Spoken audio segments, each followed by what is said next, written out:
ಇತ್ತೀಚಿನ ವರ್ಷಗಳಲ್ಲಿ ನಾವು ನೋಡ್ತೇವೆ.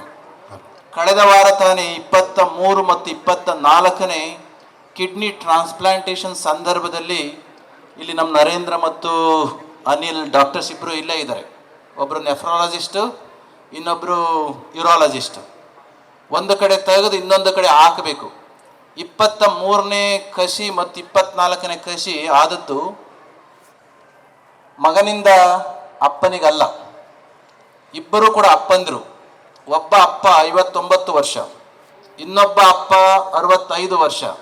ಇಬ್ಬರು ಮಕ್ಕಳು, ಒಬ್ಬ 22, 23ನೇ ವಯಸ್ಸಿನ ಮಗನಿಗೆ ಅಪ್ಪ ಕಿಡ್ನಿಯನ್ನು ಕೊಡ್ತಾನೆ ಬದುಕಿದ್ದಾಗಲೇನೆ. ಇನ್ನೊಬ್ಬ ಅಪ್ಪ 70 ವರ್ಷದ ಅಪ್ಪ 35 ವರ್ಷದ ಮಗನಿಗೆ ಕಿಡ್ನಿ ಕೊಡ್ತಾರೆ. ಇದು ಬದುಕಿದ್ದ ಸಂದರ್ಭದಲ್ಲಿ ಆಗ್ತಕ್ಕಂಥದ್ದು. ಅದನ್ನೇನೆ ಆರ್ಗನ್ ಡಿಟೀರಿಯೋರೇಷನ್, ಆರ್ಗನ್ ಡೊನೇಷನ್ ಎಷ್ಟು ಮುಖ್ಯವೋ ಆರ್ಗನ್ ಡಿಟೀರಿಯೋರೇಷನ್ ಆಗದ ಹಾಗೆ ನೋಡ್ಕೊಳ್ತಕ್ಕಂಥದ್ದು ಅಷ್ಟೇ ಮುಖ್ಯ ಅಂತ ಶರತ್ ತಮ್ಮ ಭಾಷಣದ ಮಾತಿನಲ್ಲಿ ಹೇಳಿದರು. ಇವತ್ತು ಮಣ್ಣಲ್ಲಿ ಮಣ್ಣಾಗಿ ಹೋಗ್ತಕ್ಕಂಥ, ಬೂದಿಯಾಗಿ ಹೋಗ್ತಕ್ಕಂಥ ನಮ್ಮ ಅಂಗಾಂಗಗಳನ್ನು ಬದುಕಿದ್ದ ಸಂದರ್ಭದಲ್ಲಿ ಅದನ್ನು ದಾನ ಮಾಡ್ತಕ್ಕಂಥ ಪ್ರಕ್ರಿಯೆಯನ್ನು ನಾವು ಇಂದು ತೊಡಗಿಸ್ಕೊಂಡದ್ದೇ ಆದರೆ ಬಹುಶಃ ಲಕ್ಷಾಂತರ ಮಂದಿಯ ಮುಖಾಂತರ ನಮ್ಮ ಬದುಕನ್ನು ಈ ಎಳೆಯಲ್ಲಿ ಮುಂದುವರಿಸಬಹುದು.